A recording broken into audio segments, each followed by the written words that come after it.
De repente todo empezó a alinearse. El equipo de turismo nos habló de un documental que estaban haciendo unos vecinos, que lo hacían a modo de hobby, pero que tenían una productora importante y que querían reunirse. Nos hicieron ver en un pase el documental que hoy vamos a ver y nos fuimos ilusionando. Todo esto pasaba también por llegar a nuestro homenajeado, Enrique Cerezo, quien en cuanto conoció el proyecto y el documental, pues se puso en marcha para facilitarnos todo aquello para continuar con el rodaje y las pesquisas necesarias para su puesta en marcha. Viendo el documental también vimos que había un hecho histórico importante, que hacía 60 años que coincidieron los tres grandes del cine en este pueblecito y que hacía 60 años de aniversario por el rodaje de Un puñado de dólares. Y entonces empezamos a soñar e ilusionarlos. Incluso yo ya me vi en la alfombra roja aplaudiendo a los productores del documental y los directores. Hicimos un calendario, camisetas, una cerveza artesana, una programación para todo el 2024.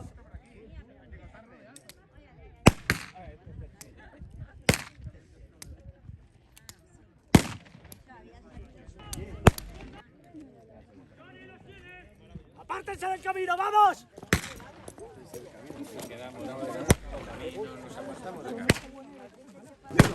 Pues fácil, 40 años. Bueno, será. Con lo cual es mirando un poquito como un bar ya, ¿no? Pero había que reconstruir alguna. Bueno, lo que pasa es que estas fotos Luego se pintarían. Bueno, ante todo, muy buenos días o buenas tardes a todos. Agradecer al Ayuntamiento de Hoyo de Manzanares y especialmente a su alcaldesa Vicky las deferencias que ha tenido con nombrarme o con darme este reconocimiento, a su equipo de gobierno, a Rafa de Jeda, que es al director general del ICA, a todas las personas y amigos que estéis hoy aquí.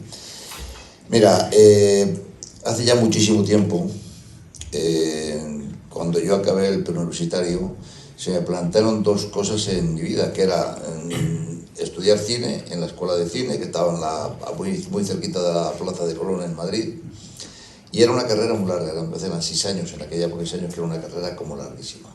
O hacer lo que normalmente llamaban la gente el aprendizaje. Y el aprendizaje se hacía in situ en los rodajes, empezabas de meritorio, ibas ascendiendo poco a poco según las películas que fueras haciendo o según la gente que te iba llamando para hacer las películas. Esto para mí fue difícil, ¿no? Porque yo vivía entonces en Segovia, me tenía que desplazar a Madrid y aunque aquí teníamos toda la familia, pero era mucho más complicado. Entonces decidí, gracias a un amigo mío, empezar haciendo cine desde el principio, desde sus orígenes. ¿Por qué escogí cámara? Porque en aquella época, cuando uno tiene la edad que uno es muy joven, pues sabe muy poco de la vida, sabe muy poco de lo que eran los oficios en aquel momento, ¿no?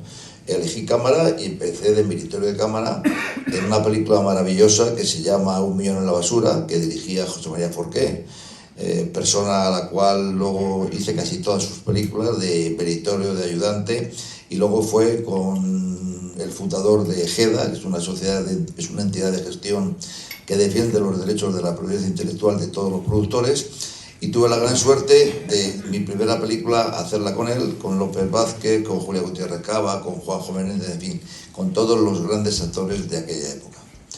Como hay que hacer 3 películas para que te dieran el carnet del sindicato, pues hice 3 películas seguidas con Pedro Masó. Entonces una de ellas fue con Paco Martínez Soria, que se llama ¿Qué hacemos con los hijos? Y la tercera fue Los chicos del prego. Películas que realmente cuando se estaban haciendo parecían que eran peliculitas que no tenían ningún sentido, ningún significado, y ahora cuando la vi uno pasado 60 años, pues te dices, ¿cómo se podía hacer en aquella época aquellas películas con los medios que había y con la situación que había? Claro, un rodaje en los años 60 de una película española eran como 15 o 20 personas, como una cosa ya excepcional. Y hoy no hay ninguna película española que no tenga más de 100 y pico personas en cualquier mínimo rodaje. Y así empezamos.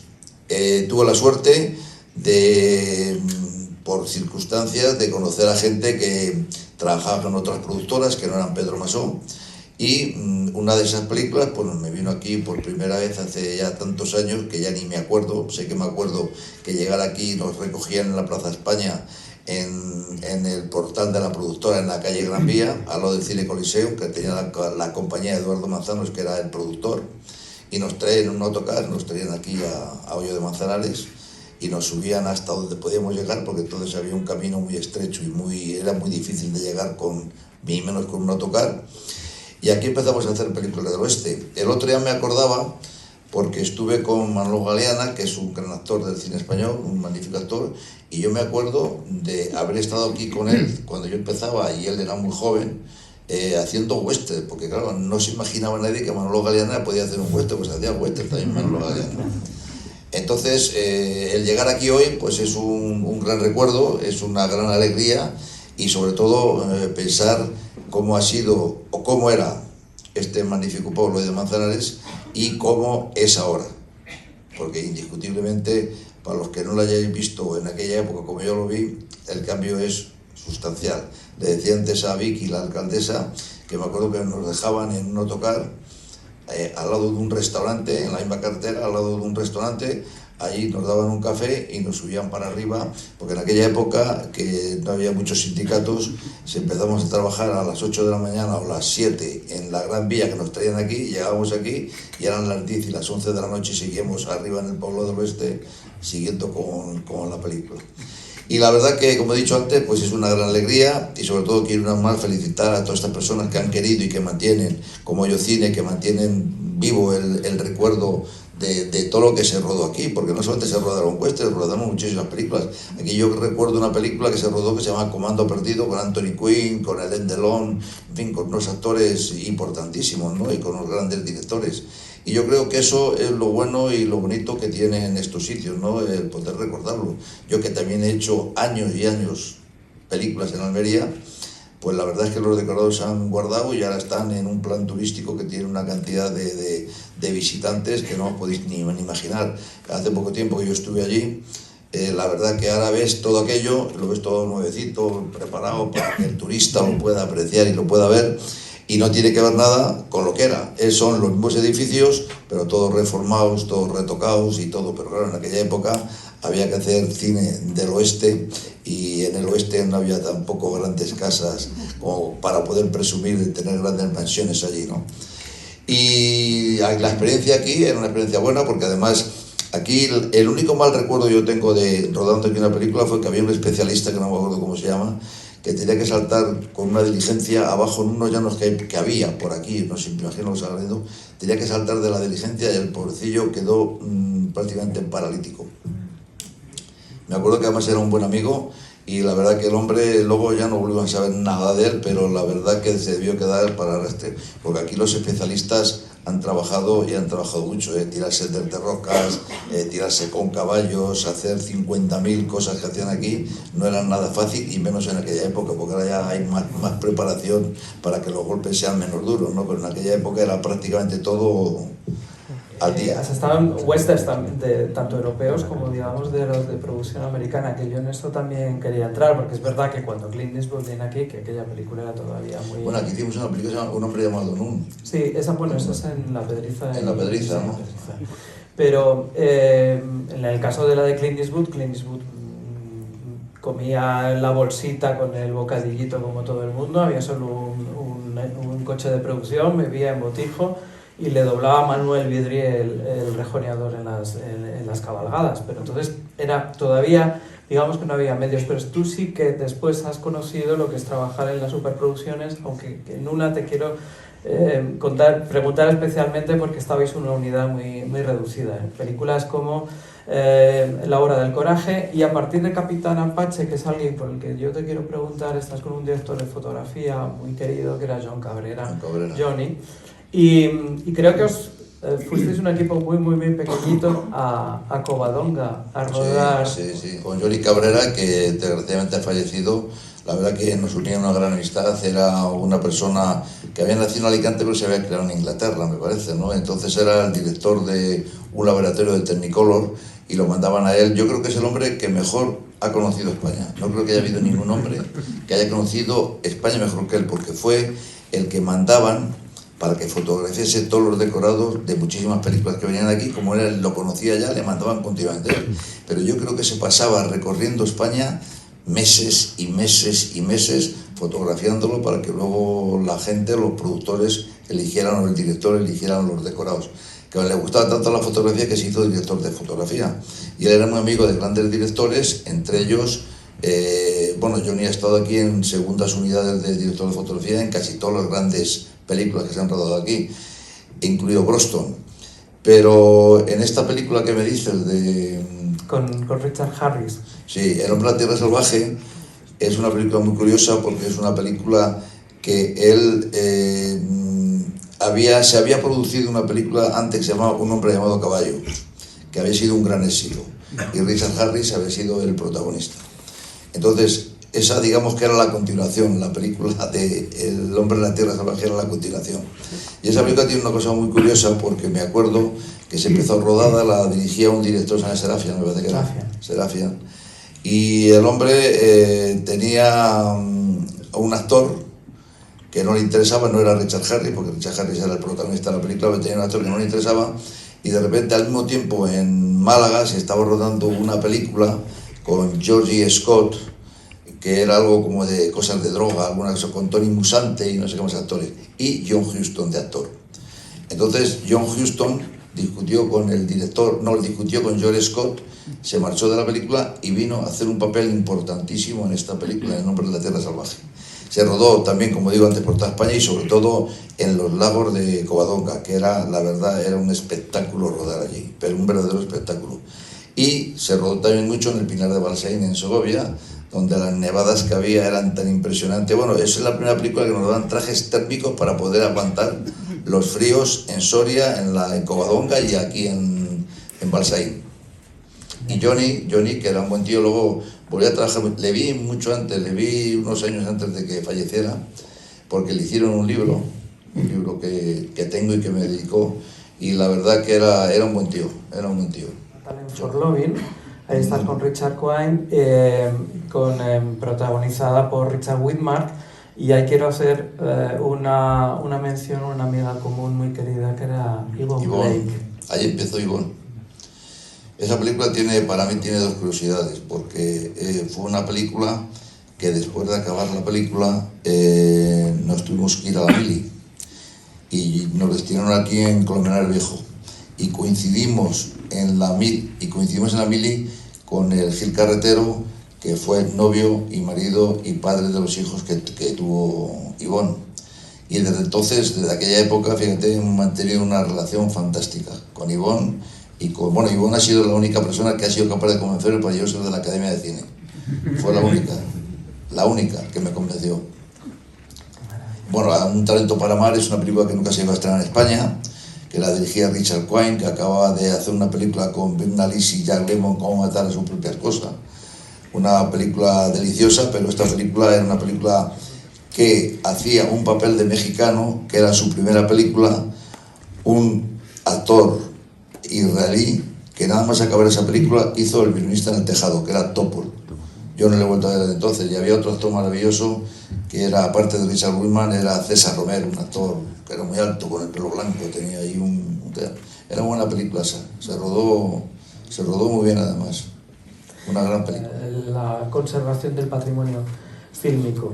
Hay dos elementos. Uno, que casualmente una de las marcas, empresas que adquieres es Copercines, precisamente de la que estamos hablando, de Eduardo Manzanos por un lado, y por otro lado, después de ser de Ocean Film y después de Izaro Films, de los Reizábal, finalmente por un puñado de dólares está en tu catálogo. ¿Sería esta la joya de la corona? ¿Qué supone para ti el tener tantos títulos conservados sobre el western? Uno deja la profesión de estar en un equipo de cámara.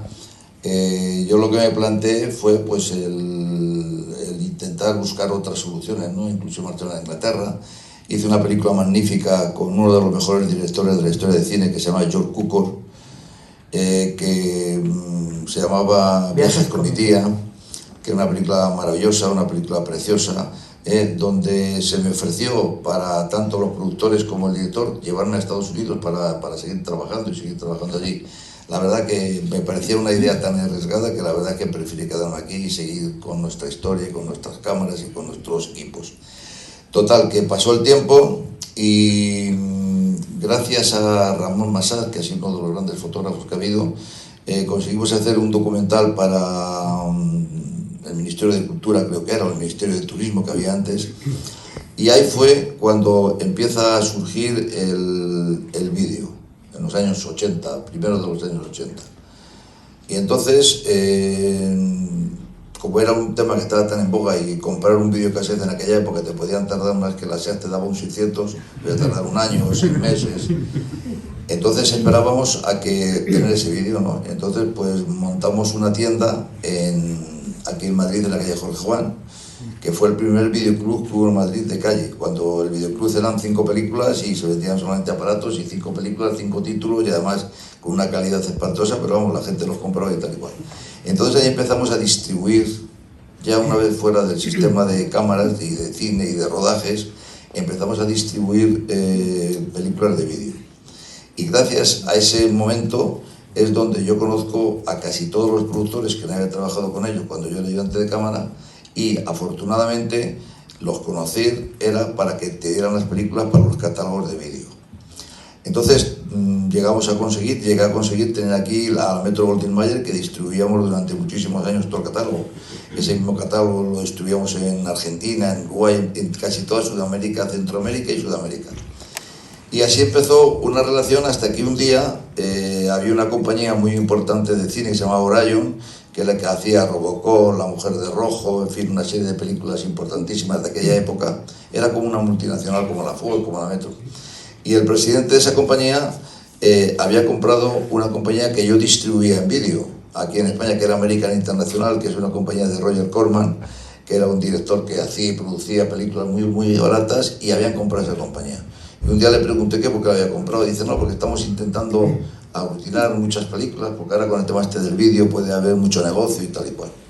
Entonces vine aquí a España y al primero que se me ocurrió fue a Eduardo Manzanos, a Copercines, que era un productor de los años 40 y que había producido como 150, 160 películas.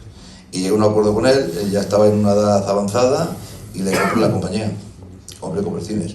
Y a partir de ahí es donde se empieza el momento de empezar, sin saberlo en aquel momento, a intentar tener junto todo lo que era el cine español. Ahí vino Chamartín, ahí vino César González, ahí vino Benito Perojo, ahí vino Cifesa, ahí vinieron todas las grandes compañías y todos los grandes productores independientes que había, desde A la Triste, que le compramos Viridiana, El Ángel Exterminador, las películas de Buñuel, hasta prácticamente casi todo, ¿no? Compramos el catálogo del RKO, desde Ciudadano Kane hasta 800 o 900 títulos que tenía la RKO. Y entonces en este momento es donde resulta que se nos presenta un problema, y es que de casi todas las películas españolas que había un gran porcentaje que estaban en un estado demencial, porque el productor, como sigue pasando ahora, una vez que rueda la película la deja en un laboratorio o en su casa, donde quiera, y la película se deteriora, se va perdiendo, y eso que el celuloide tiene una fuerza de desgaste muy, muy fuerte. Y entonces ahí es donde empezamos la gran tarea de hacer la reconstrucción de todas las películas. Yo creo que si tenemos ahora mismo casi 9.000 títulos o más de 9.000 títulos, yo creo que ya tenemos hechas ya para que se puedan poner, para que se puedan poner en los cines, hecho una reconstrucción de todas las películas que dura muchísimo tiempo, porque hay que hacerlo fotograma a fotograma y digitalmente. Luego también, una vez que se ha reconstruido, se puede pasar a celuloide sin ningún problema, y en un tema económico, para que realmente pueda seguir conservándose, porque sabemos lo que se conserva el negativo de la película, que ya llevan 140 años o 130 años, y hay algunos negativos de los años 30 que están mejor que lo que se puede hacer ahora, y hay otros que realmente por mal uso o por mucho uso, la verdad que están muy mal.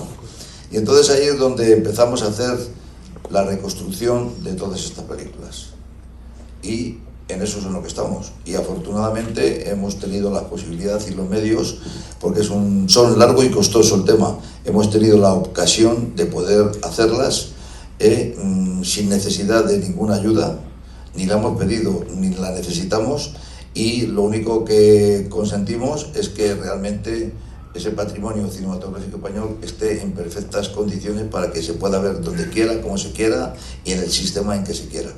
y afortunadamente, como he dicho antes, pues seguimos trabajando en ello, que es lo que estamos haciendo hasta el día de hoy.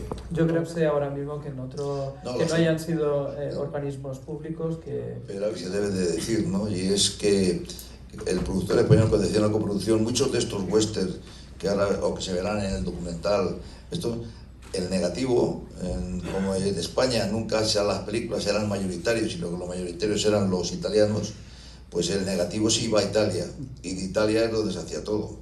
Entonces aquí el productor que quería hacía un interpositivo, que era una copia del negativo, y lo tenía aquí algunos, pero la mayoría de los negativos de todas estas películas estaban todos en Italia. En Italia los productores originales ya habían vendido 3 o 4 veces las películas a terceros, y entonces pedir esos materiales para que te hicieran copias y tal y cual era prácticamente imposible, porque te pedían tanto dinero de que más de lo que te había costado la película de comprarla. Pero gracias a Dios y a unos amigos míos italianos, franceses y alemanes, hemos conseguido que del 99% muchos negativos los hayamos podido traer aquí y hoy día están aquí, y otros negativos tenemos acceso a los laboratorios donde se encuentran en Italia para poder hacer los trabajos que queramos con ellos. Western español para mí maravillosa, que es la que creó José Mallorquí, que es El Coyote, que eso es por un lado. Quería preguntarte por eso, y por otro lado porque llegas a coproducir con los americanos un western, digamos 2 westerns a la americana con Richard Brooks, que son La justicia de los forajidos y Un dólar por los muertos, además con un reparto impresionante como es Chris Christopherson, Willie Nelson y Manolo Estevez. Y Estevez. Sí. Ese es un buen western el de Un dólar por los muertos, es uno de los mejores western que yo creo que se han hecho dentro del estilo italiano del spaghetti western.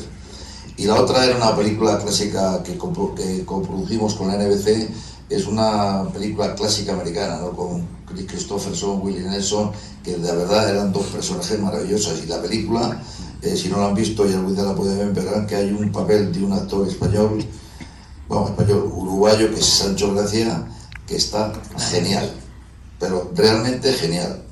Y fueron 2 grandes ocasiones que tuvimos de hacer, aparte de hacer El Coyote, que era una película que no funcionó como tenía que haber funcionado.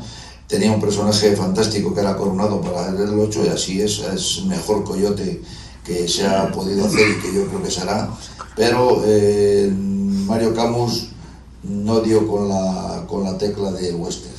Y mira que Mario es una persona queridísima por mí, admirada por mí, y que ha hecho películas maravillosas. Yo he rodado varias veces con él, varias películas con él, pero no le cogió. Y al final tuvimos que hacer una trilogía de los 3 Coyotes, que fueron 3 películas diferentes que ahora se pueden ver en Frisoleo, se pueden ver en cualquier cadena de televisión. Y son buenas películas, pero no le dio el tono que le tenía que dar. Cuando busco entre todas las plataformas, lo primero que busco antes que el cine actual, prefiero verme un western de John Ford o de cualquier director americano, que los hay magníficos y buenísimos además. Maravillosos. Un pequeño inciso muy pequeñito futbolístico.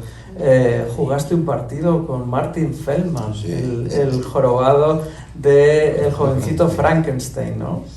Esa fue otra película. Eso era también, no era un western, pero era casi como si fuera un western. Sí. Fue la última leyenda de Boyes, ¿no? Sí, New Jest era... Aquí se estrenó como Mi Bello Legionario. Mi Bello Legionario. Eran Margaret, Michael York, que acababa de hacer, me parece que era el cabaret, ¿no? O sea, acababa de terminar el cabaret él. Y Peter Ustinov, que era el actor que cuando es niño nunca sabe si te cae bien o te cae mal, porque hizo de Nerón, hizo del perro de Blumkin, el ángel pasó por Blumkin, y luego resultó ser que es una persona maravillosa, preocupada por la humanidad continuamente, creando continuamente ONGs a un nivel internacional buenísimo, y la verdad que era un tío extraordinario. La película se rodó en Matalascaña, esa película, en las dunas de Matalascaña, es una película muy divertida. Vicente Aranda, José Luis García, Mariano Zores, que le tengo yo un muy especial cariño, y en algunos casos es destacable que has rescatado películas y producciones en su momento. Estabas de ayudante en el equipo de cámara en La petición de Pilar Miró, y luego dio la circunstancia que con El perro del hortelano, que para mí es nuestro Cyrano de Bergerac, que es una de las grandes obras del cine español, pues gracias a ti se terminó, ¿no? Has tenido que hacer en alguna ocasión esto, ¿no? Acabar lo que otros no han podido terminar por razones siempre económicas, ¿no? Pero bueno, en aquel momento El perro del hortelano era una película muy complicada, era una película muy cara, era una película muy difícil de hacer y sobre todo era una película que era muy difícil de que gustase a la gente, porque es una película toda en verso. Pero Pilar hizo un gran trabajo, se hizo un magnífico trabajo, había un vestuario maravilloso, había unos decorados sensacionales y al final pues la película se consiguió acabar y la película fue una de las películas más taquilleras de ese año, ¿no? Y la verdad que fue una pena porque la película la dieron un premio, de los muchos premios que tuvo, la dieron un premio en Mar del Plata. Y ayer en Mar del Plata, hablando con Pilar, decidimos hacer una película en Argentina, se llama La Señorita Julia. Y nunca se pudo hacer porque murió. Pero era el próximo proyecto de Pilar conmigo, hacer La Señorita Julia. La petición, una película muy buena película y una película muy especial, ¿no? Con Ana Belén y Emilio Gutiérrez Cava. Pero fíjate, de eso estamos hablando de hace 40 años. De las labores que más nos favorece tanto al patrimonio fílmico como a la defensa de los derechos. GEDA se crea en el 90, si no me equivoco, desde el 98 tú eres presidente de la entidad.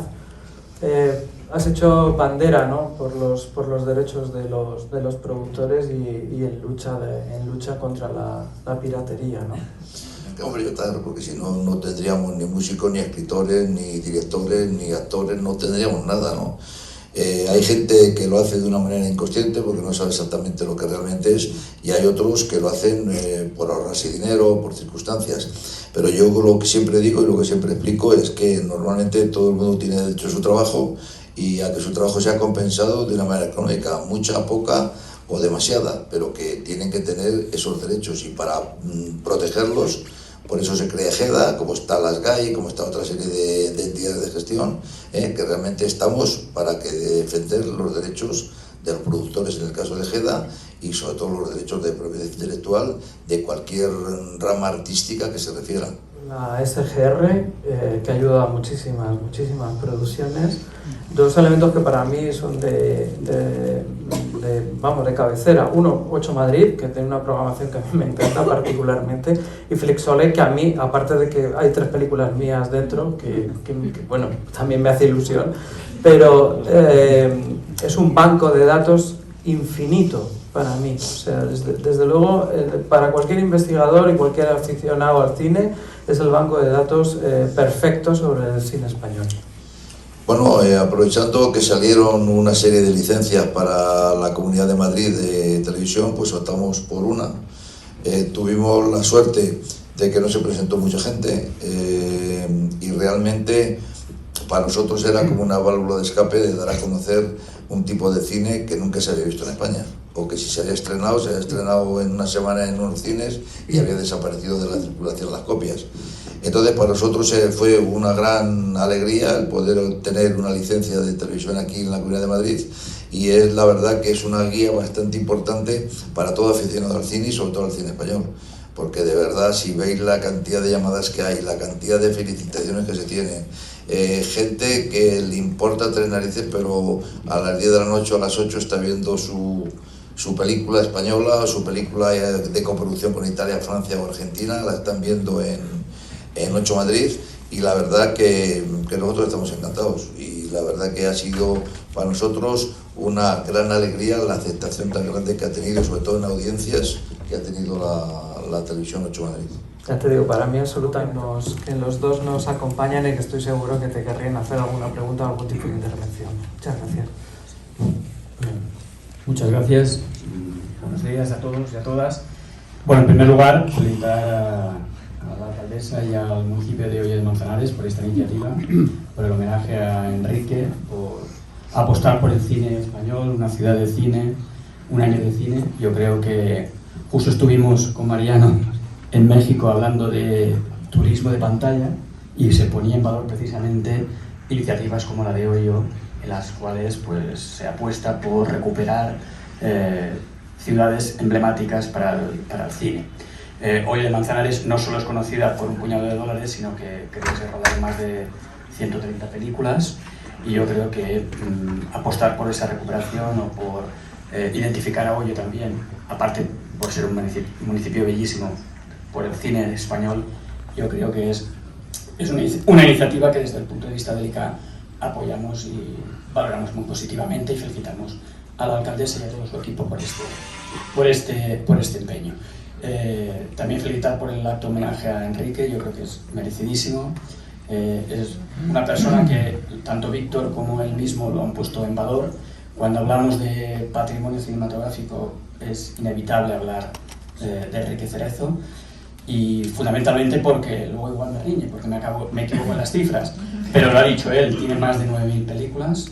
Yo creo que más del 70% del cine español pertenece a Enrique, y no tanto el hecho de la propiedad del cine, sino lo que Víctor comentaba en el coloquio, el hecho de haber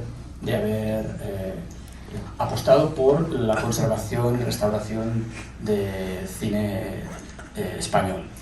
Yo creo que lo hace por amor al cine y lo hace de forma altruista, a pesar de, obviamente, de que después tiene el canal Flixolé, pero que es una maravilla, por lo cual es rentabilizar el esfuerzo inmenso que supone. Lo sabemos nosotros, que está aquí también la directora de la Filmoteca Española y la del Centro de Recuperación y Restauración, Carlos Saura, y la verdad es que es una labor inmensa el restaurar, recuperar y preservar el patrimonio. Y yo creo que hablar de Enrique Cerezo es también poner en valor esta función fundamental de recuperación del cine. Yo no le quiero hacer ninguna pregunta, simplemente felicitarle por esta labor que hace, y somos conscientes de que él lleva 30 años comprando películas y creo que no para. O sea, me consta que constantemente está en fases de búsqueda y compra de películas, con ese fin fundamental de recuperar, restaurar y poner al servicio de la ciudadanía esas películas. Felicitarle por esta labor y agradecer, pues, que para mí es un honor estar aquí presente y participar de este evento. Mariano, por favor. Bueno, ¿qué tal? Pues muy buenas tardes. Un placer absoluto estar aquí. Alcaldesa, muchísimas gracias. Muchas gracias al Ayuntamiento. Muchas gracias a todos los que estáis encima de este escenario, y por supuesto a todo el público, porque ¿qué sería el cine, qué serían las artes escénicas, qué sería la cultura sin nuestro público? Y por supuesto, muchísimas gracias a Enrique Cerezo. Hablar el último hace inevitablemente que reitere ideas, conceptos que ya se han dicho en esta sala, y se ha hablado lógicamente de la preservación, la conservación y la recuperación del patrimonio. Se ha hablado también de esas 200 películas que obran en el haber de nuestro queridísimo Enrique Cerezo. Se ha hablado de ese 70% que ahora reiteraba de títulos Ignasi, esas más de 9.000 películas. Y esto denota, sin duda alguna, algo que a mí me parece especialmente importante y que yo creo que relata muy bien el perfil de Enrique, que es una persona del cine, que es una persona de la cultura, que es un hombre enamorado de lo que hace, porque lo que hace es trabajar en algo que llega al ciudadano, efectivamente también, como decíamos, a partir o a través de Flixolé o S8, pero fundamentalmente llega en esa aportación inmaterial que él lleva haciendo durante tantísimos años, porque es verdad que Enrique Cerezo ha trabajado en la industria, es verdad que Enrique Cerezo ha trabajado en ese apuntalamiento de la importancia de la propiedad intelectual y de la importancia de ese flujo económico hacia los productores, pero fundamentalmente, y ese sin duda alguna va a ser uno de sus grandes legados,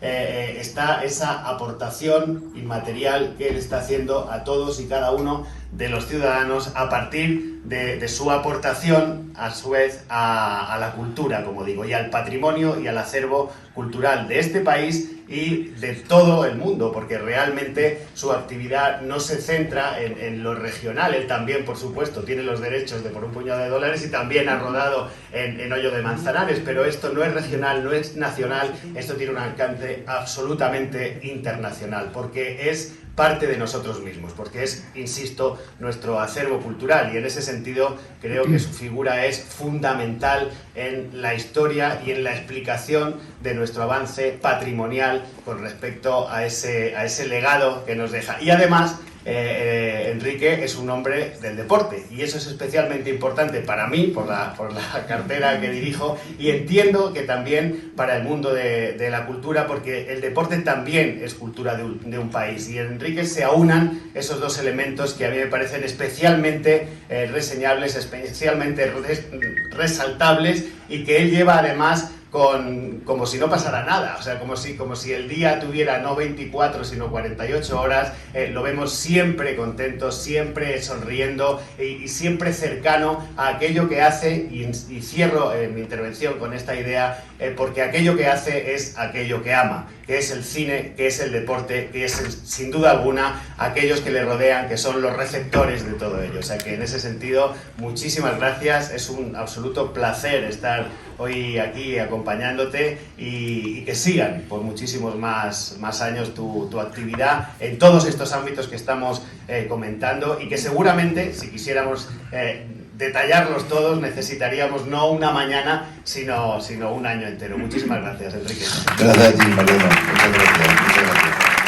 Oye, antes de acabar, que antes le he visto, pero también quiero agradecer a mi amigo el de cine de barrio, ese que siempre ha estado ahí con el cine español, porque la verdad es que ahora visto ya con unos años atrás el trabajo que hizo con ese programa, de verdad es impagable, porque estar todas las semanas con una audiencia maravillosa, posiblemente la mayor audiencia del día en televisión española, y que el programa ese siga desde que él lo comenzó ahora tantos años, es para decirte gracias, muchas gracias, y realmente, fíjate que te digo que me gustaría y desearía que otra vez volvieras a presentarlo.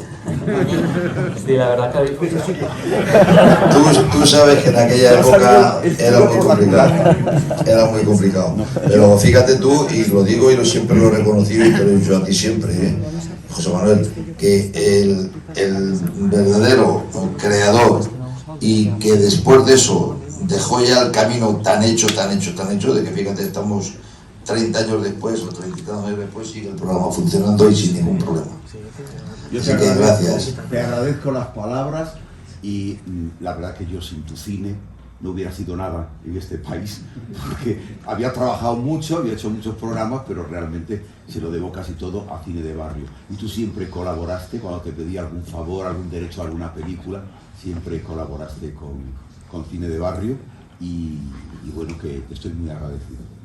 Pues muchas gracias a ti, José Manuel.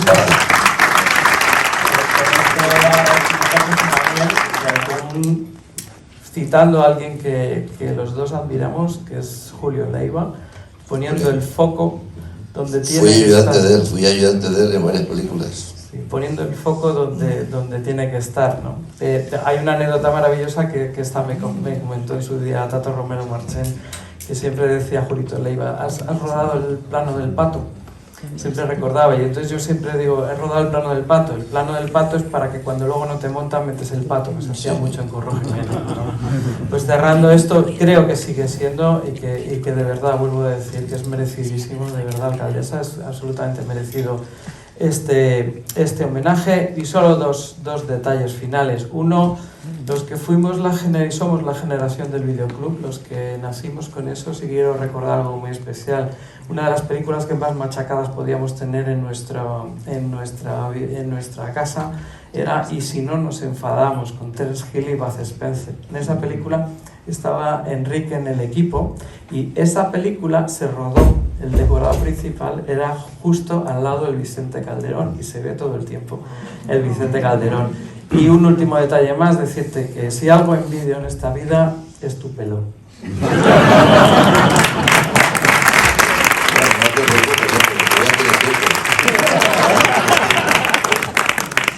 No, mira, la película Y si no nos enfadamos fue la verdad una película que yo tengo un gran recuerdo porque me hicieron enlace sindical de la película cuando empezaban. Entonces tenía a todos los productores en contra,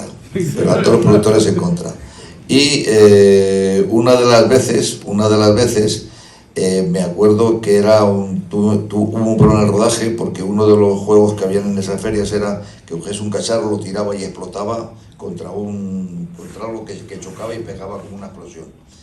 Entonces el que lo tenía que tirar, el pobrecillo que era un figurante, los diga, y no sé qué líos hicieron los de efectos especiales, que salió de la explosión, se prendió el tío, pero se prendió el tío como si fuera una hoguera.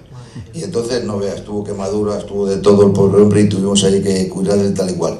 Y pasó lo que luego pasa, que pidió las reclamaciones oportunas y me tocó a mí tener que lucharle la reclamación, porque si no había denuncia, pues un lío de muchísimo cuidado. Y se rodó en un espacio que había, que luego se hicieron viviendas, al lado del Estadio Vicente Calderón.